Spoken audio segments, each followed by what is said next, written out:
Acciones más sustentables. Hola, te damos la bienvenida a la primera temporada de Acciones más sustentables.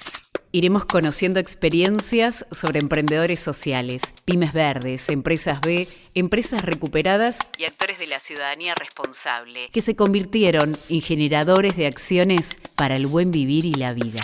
¿Qué tienen en común?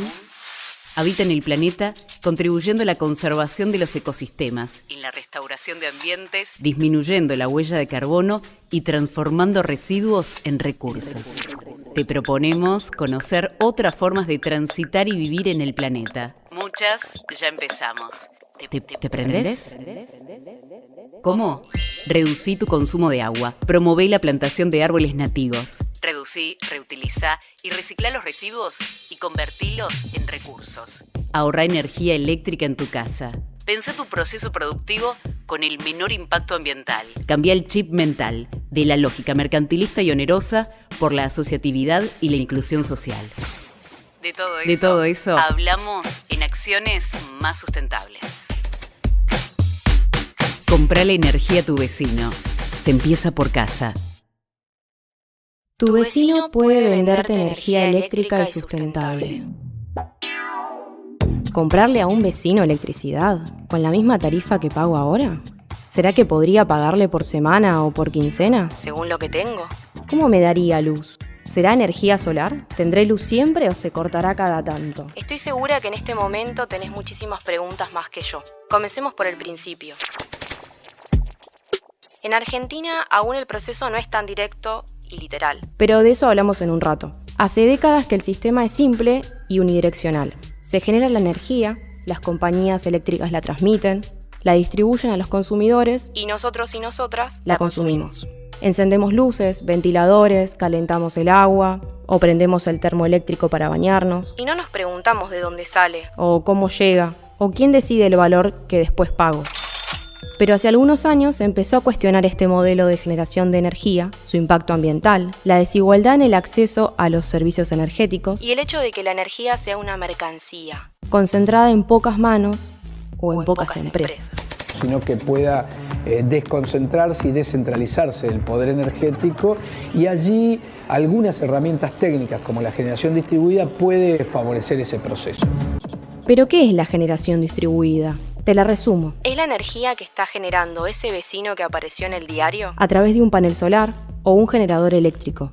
Y que no solo consume, sino que la energía que no se utiliza se inyecta a la red de distribución general y la utiliza otro consumidor o consumidora. En sí, la empresa de distribución eléctrica sigue como intermediario y otorga un saldo a favor en la facturación por esa energía extra, digamos. De alguna manera, esta es la base de la soberanía energética, una forma de producción local de energía para satisfacer las necesidades sociales, un elemento que permite que la ciudadanía se convierta en agente activo de producción de energía, que conozca su costo y o pueda decidir qué tipo de energía consume y gestionar su consumo. Aunque para eso nos falta un camino por delante.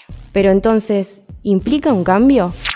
Pablo Bertinat, docente de la Universidad Tecnológica Nacional, taller ecologista. Pensar un cambio o una transición energética implica desmercantilizar, implica tener una tendencia a abandonar los combustibles fósiles, pero implica también desconcentrar, descentralizar, democratizar también para desprivatizar en muchos casos y poner a la energía en la esfera de lo público y no en la esfera de lo privado. Estas experiencias desde lo público ya se están desarrollando. Existen cerca de 600 cooperativas que brindan el servicio de distribución eléctrica en Argentina. Es más, en 2008, 10 cooperativas en 4 provincias representaban el 100% de la generación renovable. En Armstrong, provincia de Santa Fe, a partir de una asamblea ciudadana para debatir sobre la energía, se constituyó una cooperativa de energía eléctrica, con el espíritu de que el usuario pueda generar su propia energía y también venderle a su vecino. A través de una alianza con organismos del Estado, construyó su propio parque eólico e instaló sistemas de autoproducción en 20 casas de la localidad. El hecho de que se genere corriente arriba de tu casa para inyectar a la red es importante. Yo me puse como candidato a tener los paneles en mi techo y bueno, fueron uno de los primeros techos colocados en Armstrong. Son pruebas piloto. para ver cómo funciona, digamos, ¿no? Y aparentemente funciona bien. Lo tomamos como una forma de colaborar, digamos, ¿no? Con la producción de energía para la localidad. En nuestro país se desarrollan diferentes iniciativas, cooperativas de producción local y renovable. Pero también existen iniciativas que apuntan directamente a la concientización e impacto, como la Hora del Planeta. Una propuesta que la Fundación Vida Silvestre realiza desde 2007 a nivel internacional y que consiste en apagar y desconectar totalmente toda la iluminación y electrodomésticos en nuestros hogares durante 1 hora. Son 60 minutos para reflexionar sobre nuestra relación con la naturaleza y sobre todo para actuar. ¿Sabías que por el conurbano las familias usan medidores prepagos para acceder al servicio eléctrico y lo recargan virtualmente o por llamada telefónica? Con este medidor, el usuario lleva un control de sus gastos, conociendo la evolución de su consumo a través de la pantalla del medidor y gestionando las compras de energía. Si tuvieras la posibilidad, ¿lo usarías? ¿Pensás que ahorrarías más? ¿O no? ¿Estarías más atento a qué dejas enchufado o encendido? La hago corta. La cosa es así. La transición y soberanía energética no es única. No existe una receta. En los países del Cono Sur hay diversidad, diversos proyectos de transición energética. Pero en todos esos procesos, la disminución del uso y consumo de energía eléctrica es fundamental. No existe oferta energética renovable o no renovable que aguante si no cambiamos nuestros hábitos de consumo. Y no existe soberanía energética si no se respetan los ciclos de la naturaleza y los derechos de las comunidades. Derribando mitos eléctricos con Maximiliano Vélez, ingeniero electromecánico. Hola Maxi, ¿cómo estás? Para derribar mitos eléctricos, empecemos por las ecoetiquetas. Esa que nos dicen si la heladera, el lavarropas o el microondas es clase A más o B. ¿Qué nos podés contar sobre eso? Me parece que hay dos cosas importantes para marcar. Una es que no todos los electrodomésticos la poseen. Hay un conjunto de electrodomésticos que tienen un etiquetado obligatorio, como es el caso de los televisores, termotanques eléctricos, los microondas. Pero existen también otros pequeños electrodomésticos y otros equipos como las electrobombas de uso domiciliario, cuya etiqueta es voluntaria. Es decir, que hoy en día en la reglamentación los fabricantes no están obligados a colocarle esta etiqueta informativa. El segundo punto importante es en qué medida, ese etiquetado les sirve a las personas, ¿no? Y me parece que desde el punto de vista más superficial, en el sentido de que es de clase A, es mejor y más eficiente que de clase B o de clase C, que es de alguna manera la observación trivial, pero me parece que esa etiqueta realmente serviría para tomar decisiones si la información del consumo promedio es entendida por el usuario para poder estimar en cuánto tiempo recupero la inversión, poder estimar la amortización del equipo electrodoméstico y poder estimar el costo de acuerdo al funcionamiento, y a las horas de funcionamiento que se le dé. ¿Cuál es el mayor mito o el más complejo dentro del consumo eléctrico?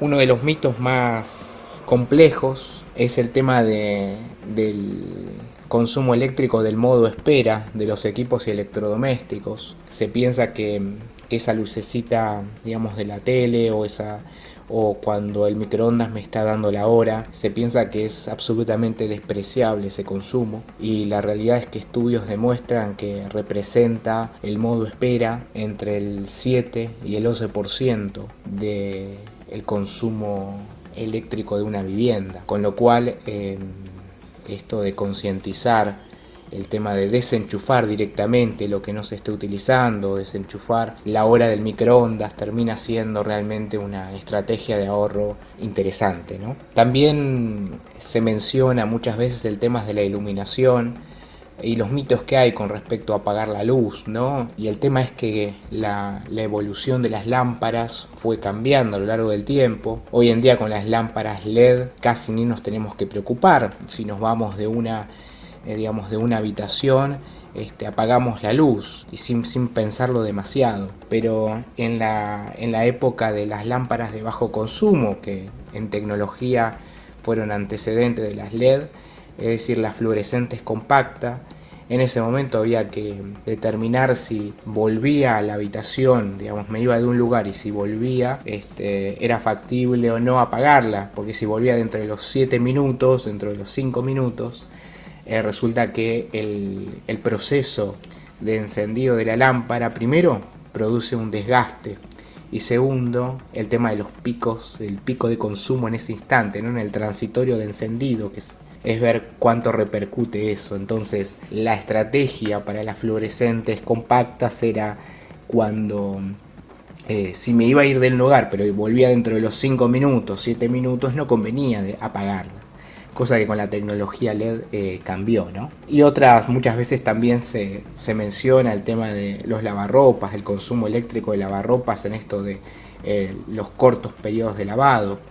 Y la pregunta que suele aparecer es si ese periodo corto hace referencia a corto tiempo o corto en términos de ahorro energético, ¿no? Y muchas veces a lo que hace referencia es directamente a impactar en el tiempo.